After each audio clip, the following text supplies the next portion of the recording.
Hello friends, welcome to educational insight. दोस्तों, प्रख्यात शिक्षाविद, जी हाँ दोस्तों, प्रख्यात अमेरिकी शिक्षाविद जॉन डीवी ने शिक्षा को जीवन का पर्याय माना। यानी कोई भी शिक्षा जो कि हमें जीवन से विलग करती है, वाकई शिक्षा है ही नहीं। शैक्षिक प्रक्रिया एक जीवंत प्रक्रिया है, जीवन निर्माण की प्रक्रिया है। एक निर्दोष कोमल बच्चा जो कि औपचारिक संस्था में प्रवेश करता है,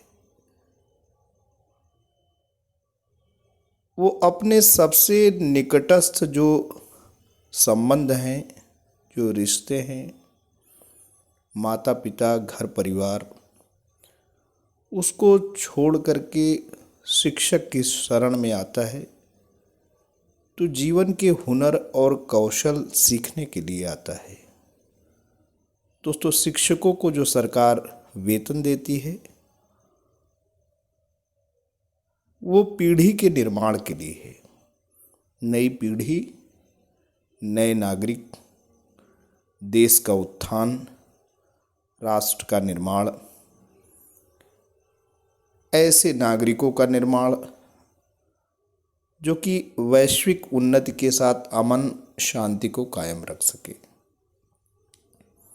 ये सरकार का उद्देश्य होता है। जो ज्ञान की श्रृंखला है, जो हजारों वर्ष से चली आ रही है, जो ऋषि मुनियों की श्रृंखला है, और अब तो वैश्विक ज्ञान है, उसी को बच्चे के ज़हन में उकेरना होता है। बच्चे के दिलो दिमाग में शिक्षक के पुनीत प्रयास से एक ऐसी अलख जगानी होती है कि बच्चा उस परंपरा को तादात्म्य कर सके और अपने जीवन से उसको जोड़ सके। लेकिन दोस्तों, क्या हो कि शिक्षक जब बच्चों को सीखने सिखाने में खुद ही झुझला जाए, खुद ही कुंठित हो जाए, खुद ही अवसादग्रस्त हो जाए और ऐसे तरीकों का इस्तेमाल करने लग जाए कि ना केवल बच्चों का अंग भंग हो, बल्कि बच्चों को जान से भी हाथ धोना पड़े, तो सोचना होता है कि आखिर ऐसा क्यों हो रहा है।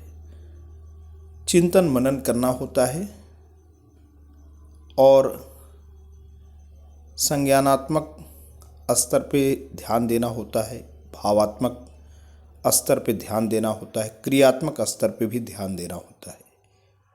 आचार विचार चिंतन मनन का विषय बनता है और वाकई हम जो तरीके इस्तेमाल कर रहे हैं, एक नए अंतर्दृष्टि के साथ नवीन तरीकों को अपनाना होता है।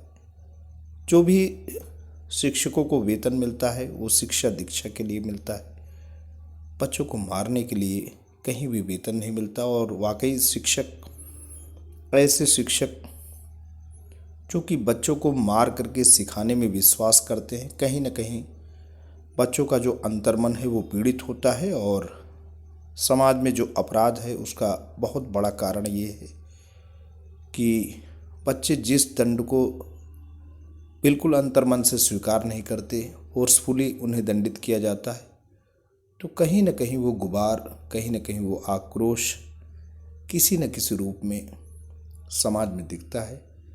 समाज में जो अपराध है उसके लिए काफ़ी हद तक शिक्षक भी दोस्तों जिम्मेवार होते हैं। आइए कुछ वाकया, कुछ उदाहरण जो कि विद्यालय के जीवंत उदाहरण हैं, हम आपको प्रस्तुत करते हैं। इन वाकया के माध्यम से केवल आपके दिलो दिमाग पे एक हैमरिंग, एक जोर की दंडात्मक व्यवस्था से आप अपने आप को अलग कर पाएं, यही उद्देश्य है। दोस्तों, शिक्षिका पर कक्षा 2 के छात्र की पिटाई कर हाथ तोड़ने का आरोप है। जी हाँ दोस्तों, पीलीभीत पूरनपुर के एक सरकारी प्राथमिक विद्यालय की शिक्षिका पर पिटाई कर कक्षा 2 के छात्र का हाथ तोड़ने का आरोप परिवार वालों ने लगाया है। उनका कहना है कि शिकायत करने पर शिक्षिका ने शहर के एक निजी अस्पताल में बच्चे को भर्ती कराया, बाद में 1500 रुपये देकर चली गई। जब अस्पताल का बिल जमा करने को कहा गया तो शिक्षिका ने मना कर दिया। शुक्रवार को परिजन शिकायत करने कलेक्ट्रेट ऑफिस पहुंच गए। बच्चे की मां ने बताया कि उनका 7 वर्षीय पुत्र प्राथमिक विद्यालय में कक्षा 2 का छात्र है। 23 नवंबर को दिन में एक शिक्षिका छात्र को घर लेकर आई, तब उसका हाथ टूटा हुआ था। शिक्षिका ने बताया कि चोट लग गई है। पूछने पर बच्चे ने बताया कि शिक्षिका ने पीटा है। एक्सरे कराया गया तो इसमें 2 जगह से हाथ टूटा हुआ निकला। शिक्षिका ने गाड़ी करवाकर बच्चे को एक अस्पताल में भेज दिया, साथ ही कहा कि इलाज का खर्च यह देगी। उस समय 1500 रुपये दिए भी। परिवार वालों ने बताया कि इलाज के दौरान 25 से 40 हजार रुपये खर्च हो गए, जिसे अब शिक्षिका देने से इनकार कर रही है। शिक्षिका से इस संबंध में बात करने की कोशिश की गई तो उन्होंने कोई जवाब नहीं दिया। इस मामले में फिलहाल परिवार वालों ने किसी से शिकायत भी नहीं की। दोस्तों, परिवार वालों ने किसी से शिकायत भी नहीं की। मामला कलेक्ट्रेट तक पहुंच गया है। तो दोस्तों, कहीं ना कहीं ये घटना हमारे दिलो दिमाग पे असर डालती है। ये पहला केस है। दूसरा केस प्रयागराज का है कि जिले में परिषदीय शिक्षा को पलीता लगाने का शिक्षक कोई मौका नहीं छोड़ रहे हैं। सोशल मीडिया पर एक वीडियो वायरल हो रहा है। इसमें एक हेड टीचर विद्यालय देर से पहुंचे हैं। शिक्षक और बच्चे ताला बंद होने की वजह से बाहर घूम रहे हैं। हेड टीचर देर से विद्यालय पहुंचे और ग्रामीणों को वीडियो बनाते देखा तो बाइक लेकर रुके नहीं, आगे चल दिए। बीएसए का कहना है कि वायरल हुए वीडियो का संज्ञान लेकर संबंधित से स्पष्टीकरण मांगा गया है। वायरल वीडियो बुधवार का होलागढ़ ब्लॉक के संविलियन विद्यालय वृसिंहपुर उर्फ रामगढ़ का है। ग्रामीण वीडियो बनाते हुए ये बता रहे हैं कि विद्यालय का समय सुबह 8:30 बजे का है, लेकिन प्रधानाध्यापक 9:30 बजे आ रहे हैं। स्कूल के बाहर शिक्षिकाएं और बच्चे घूम रहे हैं। ग्रामीणों का वीडियो बनाते देख हेड टीचर बाइक सहित आगे बढ़ जाते हैं, फिर लौटते हैं। ग्रामीणों के 9:30 बजे विद्यालय आने के बारे में पूछने पर शिक्षिकाएं ग्रामीणों से बहस करने लगती हैं। वहीं हेड टीचर मोबाइल बंद करने की बात करते हैं। इस मामले में जब हेड टीचर प्रदीप कुमार से बात की गई तो उन्होंने सफाई देते हुए बताया कि चाबी रसोइया के पास थी। उसके नहीं आने की वजह से चाबी लेने के लिए उसके घर से जाना पड़ा। इस कारण विद्यालय का ताला खोलने में देरी हुई। बीएसए प्रवीण कुमार तिवारी का कहना है कि मामला संज्ञान में आया है। संबंधित से इस मामले में स्पष्टीकरण मांगा जाएगा। जवाब संतोषजनक नहीं हुआ तो कार्रवाई की जाएगी। जवाब संतोषजनक नहीं हुआ तो कार्रवाई जरूर की जाएगी, ऐसा बीएसए सर ने अवगत कराया है। तीसरा दोस्तों, जान पे ही चली गई बात। स्कूल में जख्मी मिले छात्र की मौत होती है। बच्चे की मां ने हेड टीचर व शिक्षकों पर लगाया लापरवाही का आरोप। तो दोस्तों, स्कूल परिसर में 4 दिन पहले घायल अवस्था में मिले कक्षा 4 के छात्र शनि की शनिवार को इलाज के दौरान मौत हो गई। छात्र की मां ने थाने में तहरीर देकर प्रधानाध्यापक सहित विद्यालय के शिक्षकों पर लापरवाही का आरोप लगाया है। शव के पोस्टमार्टम के लिए भेजने के साथ पुलिस मामले की जांच में जुट गई है। हादसे से सहमे परिवार का रो रो कर बुरा हाल था। 3 भाइयों व 1 बहन में शनि सबसे छोटा था।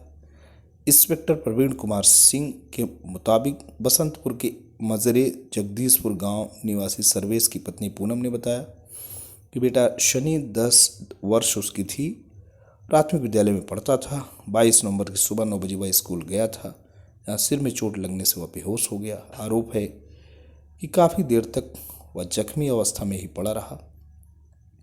इस दौरान प्रधानाध्यापक व किसी शिक्षक ने न तो उसका इलाज कराया और न ही परिवार को सूचना दी। बेटे के दोस्तों की सूचना पर स्कूल पहुंचकर शनि को दुबग्गा स्थित एशियन अस्पताल ले गए। इलाज के दौरान शनिवार शाम को छात्र ने दम तोड़ दिया। इंस्पेक्टर के अनुसार पोस्टमार्टम रिपोर्ट आने पर मौत की वजह स्पष्ट होगी। इस संबंध में खंड शिक्षा अधिकारी धर्मेंद्र सिंह कटियार ने बताया कि मामले की जांच कर आवश्यक कार्रवाई की जाएगी। दोस्तों, आपने देखा कि स्कूल में अगर बच्चे हैं, कक्षा में अगर बच्चे हैं, तो पूरी की पूरी जिम्मेवारी पूरे विद्यालय में जो शिक्षक हैं उनके हेड टीचर के ऊपर आती है।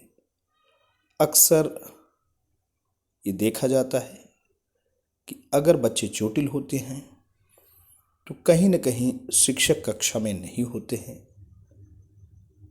और जब शिक्षक कक्षा में नहीं होंगे, बच्चे स्वतंत्र होते हैं, तो कुल मिलाकर के जो संबंधित शिक्षक हैं उनकी जवाबदेही वाकई तय होनी चाहिए कि कक्षागत परिवेश में, कक्षागत परिस्थिति में जब बच्चे विद्यालय में प्रवेश कर गए हैं,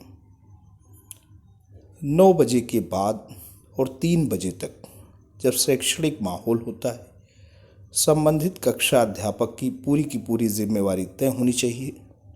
किसी बच्चे के चोटिल होने की दशा में हेडमास्टर को संबंधित जो ऑफिशियल्स हैं, जो ब्लॉक एजुकेशन ऑफिसर हैं या जिला बेसिक शिक्षा अधिकारी महोदय हैं, उनको रिपोर्ट करना चाहिए।